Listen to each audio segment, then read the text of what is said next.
It's important to have a connection to the land. That's the way Evan and I both grew up. It's important for our kids growing up, knowing where their food comes from and take care of the land while you're doing it. But doing so in the heart of a city is nearly impossible on a young family's budget. There's really no way to go out and just buy land right now. A reality Tyson and Evan Cavanis have learned in recent years. Both grew up around farms in rural Colorado. Go see the cows. It's a lifestyle they want for their kids. Everything's a family affair when you're farming with kids. But when their daughter was born deaf, Ladybug, look, see the cows? they needed to relocate to Fort Collins for her medical needs. You know, moving to the city, the opportunities for land are few and far between. And access to water, even harder to find.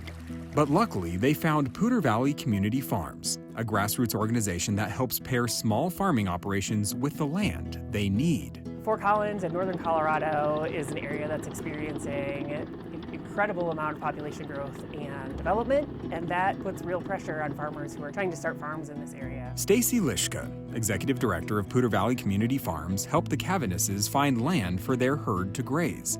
Public land, that is. Honestly, if we hadn't found this, we were talking about selling the herd. The family's herd is now grazing City of Fort Collins-owned open space. It's become a way that we feel we're able to raise a product that feeds our community, but is also healing the land. Healing the land because grazing is a more eco-friendly way of managing the natural grasses. It's a practice that is really working towards a more sustainable climate future. The herd not only naturally cuts the grass, And they're also leaving an imprint with their foot, with their cloven hoof. That little imprint, then when I irrigate or it rains, it slows down the flow going downhill and actually traps those little pools of water and leaves a little place for seeds to fall and to grow new grasses. That grass can then sequester more carbon. It can survive droughts. it's called conservation agriculture. So we're trying to reduce water use, we're trying to improve soil health, improve habitats for native birds and butterflies and bees and other pollinators, and provide opportunities for public access, all while we're growing good, healthy food for people to feed people in our community. And the Cavanises aren't the only ones. Kristen Maxwell also runs her dairy off the same land. It's a beautiful thing to be able to care for land for the city as if it were my own. The same herd of goats grazing the land also produces local milk and cheese. It's definitely a form of meditation for me. It's a really neat connection. I'm very privileged to have it. Thanks to the small lease she pays to use the open space, her dream of operating a small dairy is now reality. I don't have the capital to invest in land of my own. Having a dairy requires a very specific kind of space. That is, I need buildings, I need grazing areas. Without this partnership with the city, I would not be able to start a goat dairy at this time.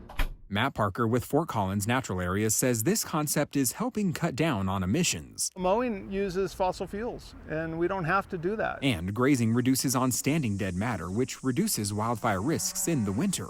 There's a lot of room for this program to grow, and we're learning how to best accomplish that. While owning private land is still a goal for many, I don't see land prices going down anytime soon, but I do see the creativity and the hard work of cities like Fort Collins and producers like us really coalescing and being the path forward to keep feeding our communities into the future. in the end, it's a team effort. Lots of people from different backgrounds working toward this one goal of farm preservation, of land access. Giving young business owners and families She does like to kiss the cows. As a mom, I'm like thrilled and also kind of disgusted, to be honest. an opportunity to help the environment while also raising the next generation of farmers. It's a creative way that we're able to sustain a family business.